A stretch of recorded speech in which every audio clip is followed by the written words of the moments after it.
Hello friends, welcome to Telugu techniques YouTube channel. Friends, freedom registration చేసుకోవడం కోసం నేను పెట్టిన వీడియోకి చాలా మంచి రెస్పాన్స్ వచ్చింది. Thank you for your support. Friends, చాలామంది మన ఫ్రెండ్స్కి రిజిస్టర్ చేసుకోవడంలో చాలా ప్రాబ్లమ్స్ వస్తున్నాయి. కొంతమంది యూజర్ నేమ్ మర్చిపోయాను అంటున్నారు, ఇంకొంతమందికి లాగిన్ అవ్వటం లేదు. రిజిస్టర్ మొత్తం అయిన తర్వాత కూడా కొంతమందికి మాత్రం ఏదో ఒక ప్రాబ్లం వస్తుంది. ఐ హోప్ చాలామందికి నా వీడియో హెల్ప్ అయిందని అనుకుంటున్నాను. సో మనం ఆల్రెడీ రిజిస్టర్ అయిపోయిన తర్వాత మనకి సమస్య వస్తే లేదా యూజర్ ఐడి అనేది మర్చిపోయి ఉంటే దాన్ని ఎలా సాల్వ్ చేసుకోవాలి అంటే ఈ వీడియో చూడండి. ఈ వీడియోలో నేను మీకు చెప్తాను. సో అంతేకాకుండా ఈ వీడియోలో ఏంటంటే నేను ఆల్రెడీ రిజిస్టర్ అయి ఉన్నాను ఫ్రీడమ్లో. దాన్ని డీరిజిస్టర్ ఎట్లా చేయాలి, డీరిజిస్టర్ చేసిన తర్వాత మళ్ళీ రిజిస్టర్ ఎలా చేయాలి. ఇప్పుడు కొత్తగా రిజిస్టర్ చేసుకునే వాళ్ళకి కూడా ఈ వీడియోలో నేను డీరిజిస్టర్ చేసిన తర్వాత state bank freedom application uninstall చేసిన తర్వాత నేను ఎప్పుడైతే ఇన్స్టాల్ చేస్తానో అక్కడ నుంచి మీరు కొత్తగా రిజిస్టర్ అయ్యే వాళ్ళు సేమ్ ప్రాసెస్ ఫాలో అవ్వచ్చు. సో ఈ వీడియోని చివరి వరకు చూస్తూ ఉండండి, మీకు ఎలా చేయాలనేది చెప్తాను. ముందు మీ మొబైల్లో మెసేజెస్లోకి వెళ్ళి 92234400 అనే ఈ నెంబర్కి మీరు ఒక SMS చేయండి. ఏది మీకు లాగిన్ అయిన తర్వాత లాగిన్ ప్రాబ్లం వస్తున్నా, యూజర్ ఐడి మర్చిపోయినా కానీ అలాంటి వాళ్ళు చేయండి. SDEREG అనే ఈ మెసేజ్ని మీ సిమ్ నుంచి ఏదైతే బ్యాంక్లో రిజిస్టర్ అయ్యిందో ఆ సిమ్ నుంచి సెండ్ చేయండి. ఓకే, ఇక్కడ నేను సెండ్ చేశాను. ఓకే, ఇక్కడ చూడండి మెసేజ్ వచ్చేసింది. యూజర్ ఐడి డీరిజిస్టర్డ్ సక్సెస్ఫుల్లీ అని మెసేజ్ వచ్చింది కదా. ఇప్పుడు మీరు డీరిజిస్టర్ చేశారు. డీరిజిస్టర్ చేసిన తర్వాత కొంతమంది ఏం చేస్తున్నారంటే మళ్ళీ స్టేట్ బ్యాంక్ ఫ్రీడమ్లోకి వెళ్తున్నారు, మళ్ళీ రిజిస్టర్లోకి వెళ్ళి రిజిస్టర్ చేద్దాం అనుకుంటున్నారు. కానీ అలా చేయడం వల్ల మీకు ప్రాబ్లం వచ్చే అవకాశం ఉంది. సో ఇక్కడ ఆప్టైన్ యూజర్ ఐడి అని కొట్టాను అనుకోండి, ఏమంటుంది మీకు ఒక మెసేజ్ వస్తుంది చూడండి. ఇక్కడ unable to process, please try again later అని వచ్చింది కదా.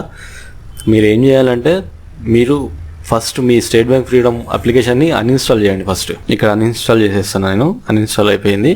అన్ఇన్స్టాల్ అయిన తర్వాత మళ్ళీ ఇప్పుడు కొత్తగా చేసుకునే వాళ్ళు కూడా ఇప్పుడు నేను చూపించే ప్రాసెస్ని ఫాలో అవ్వచ్చు. ప్లే స్టోర్లోకి వెళ్ళండి. ప్లే స్టోర్లోకి వెళ్ళాక గూగుల్ ప్లే స్టోర్లో సెర్చ్ చేయండి, స్టేట్ బ్యాంక్ ఫ్రీడమ్ అనే అప్లికేషన్ని సెర్చ్ చేయండి.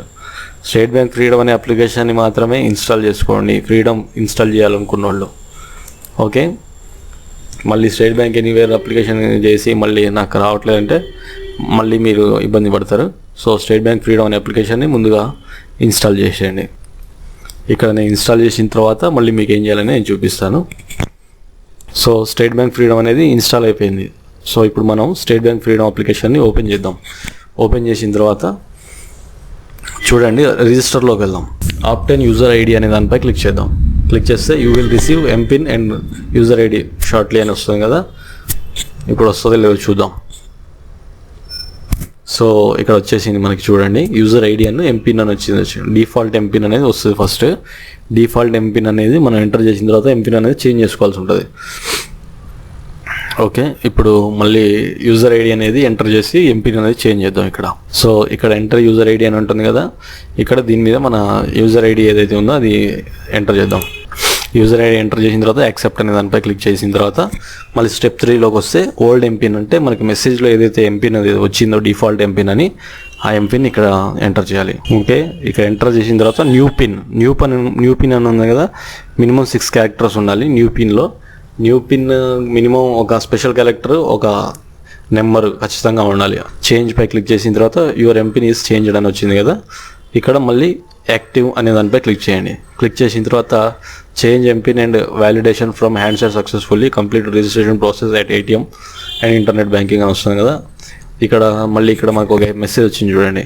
ఆ మెసేజ్ని మనం 922 ఆ నెంబర్ ఉంది కదా దానికి పంపించాలి మళ్ళీ. ఓకే, ఇక్కడ చూడండి MVSJAC అనే మెసేజ్ పంపించి చూద్దాం అవుతుందో లేదో. GAC అనే మెసేజ్ని మళ్ళీ పంపించి చూద్దాం అవుతుందో లేదో చూద్దాం. So entered OTP is not valid అని వస్తుంది. ఓకే, ఇప్పుడు మనం ఏం చేయాలంటే MVSJAC దాంతో పక్కన 90137260 అనే నెంబర్ ఉంది కదా, ఆ నెంబర్తో కలిపి 9223440 అనే నెంబర్కి మనం మెసేజ్ చేయాలన్నట్టు. మీకు మొబైల్లో ఏదైతే నెంబర్ వస్తుందో, నా ఇక్కడ 90137260 అనే నెంబర్ వచ్చింది. మీకు ఏదైతే వస్తుందో అదే నెంబర్ని 922344000కి మెసేజ్ చేయాలి. GPS now enable for your account, you can now use SB freedom. GPS now enable to your account అని వచ్చింది కదా. ఇప్పుడు మళ్ళీ ఫ్రీడమ్ అనేది ఓపెన్ చేసి చూద్దాం, అవుతుందా లేదా చూద్దాం. అవ్వదు, ఎందుకంటే మనం మొబైల్ అనేది రిజిస్టర్ చేసుకోలేదు కదా. సరే ఒకసారి చూద్దాం. సో ఇక్కడ యూజర్ ఐడి ఎంపిన్ అనేది ఇచ్చేసి లాగిన్ అవుతే చూడండి. Please complete registration process by visiting any ATM bank, any state bank ATM, internet banking branch అని అంటుంది కదా. ఇప్పుడు ఏం చేయాలి అంటే ATM తీసుకొని స్టేట్ బ్యాంక్ ATMలో మొబైల్ రిజిస్టర్ చేసుకోవాలి, లేకపోతే ఇంటర్నెట్ బ్యాంకింగ్ ఉంటే ఇంటర్నెట్ బ్యాంకింగ్లో రిజిస్టర్ చేసుకోవాలి. ఈ రెండు మీకు రావట్లేదంటే బ్రాంచ్కి వెళ్ళినా కానీ బ్రాంచ్లో అడిగితే మీ మేనేజర్ని, వాళ్ళు ఖచ్చితంగా మీకు మీ మొబైల్ నెంబర్ అనేది రిజిస్టర్ చేసి ఇస్తారు. ఆన్లైన్లో ఎలా రిజిస్టర్ చేయాలి ఇంటర్నెట్ బ్యాంకింగ్ ఉన్నోళ్ళు అనేది చూపిస్తాను. ఇక్కడ గూగుల్లో SBI ఆన్లైన్ అనే దాంట్లో వెళ్ళండి. లాగిన్ అయిన తర్వాత కంటిన్యూ టు లాగిన్ అనే దాంట్లో క్లిక్ చేయండి. క్లిక్ చేసి యూజర్ నేమ్ పాస్వర్డ్ ఇచ్చేసి లాగిన్ అయిపోండి మీ ఆన్లైన్ అకౌంట్లోకి. ఇక్కడ పైన మెనూలో చూడండి ఈ సర్వీసెస్ అని ఉన్నాయి కదా. ఇక్కడ ఈ సర్వీసెస్లోకి వెళ్ళిన తర్వాత ఒకసారి చూసుకోండి, పైన మెనూలో ఈ సర్వీసెస్లోకి వెళ్ళాలి. ఈ సర్వీసెస్లోకి వెళ్ళాక ఇక్కడ రైట్ సైడ్లో చూడండి స్టేట్ బ్యాంక్ ఫ్రీడమ్ అనేది ఉంది కదా, దానిపై క్లిక్ చేయండి. క్లిక్ చేసిన తర్వాత మీ అకౌంట్ నెంబర్ మీద టిక్ చేసి సబ్మిట్ అనే దానిపై క్లిక్ చేయండి. క్లిక్ చేసిన తర్వాత మొబైల్ బ్యాంకింగ్ యూజర్ ఐడి, ఇప్పుడు మీరు రిజిస్టర్ చేసి మళ్ళీ రిజిస్టర్ చేసిన తర్వాత నాకు ఏదైతే యూజర్ ఐడి వచ్చిందో ఆ యూజర్ ఐడి అనేది ఇక్కడ ఖచ్చితంగా ఎంటర్ చేయాలి.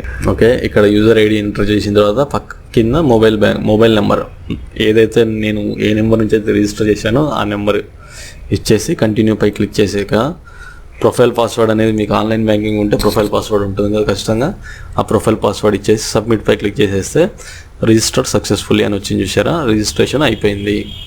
సో ఇక్కడ రిజిస్ట్రేషన్ అయిపోయిన తర్వాత మళ్ళీ ఒకసారి స్టేట్ బ్యాంక్ ఫ్రీడమ్ అనేది ఓపెన్ చేసి యూజర్ ఐడి ఎంపిన్ ఇచ్చేసి లాగిన్ అయ్యి చూద్దాం. ఇక్కడ లాగిన్ పై క్లిక్ చేస్తే లాగిన్ అవుతుందో లేదో చూద్దాం. సో లాగిన్ అయిపోయింది. సో లాగిన్ అయిన తర్వాత మీరు ఫండ్ ట్రాన్స్ఫర్ చేయడమే మీకు ఇంపార్టెంట్ కాబట్టి ఫండ్ ట్రాన్స్ఫర్ ఎలా చేయాలనేది చూపిస్తాను. సెకండ్లో పైనుంచి సెకండ్లో చూడండి ఫండ్ ట్రాన్స్ఫర్ అనే దాన్ని ఉన్నది కదా, దానిపై క్లిక్ చేయండి. క్లిక్ చేసిన తర్వాత 1 2 3 4ది IMPS account number and IFSC అనే దానిపై క్లిక్ చేయండి. ఒకసారి మళ్ళీ వెనక్కి వెళ్ళి చూపిస్తాను మీకు.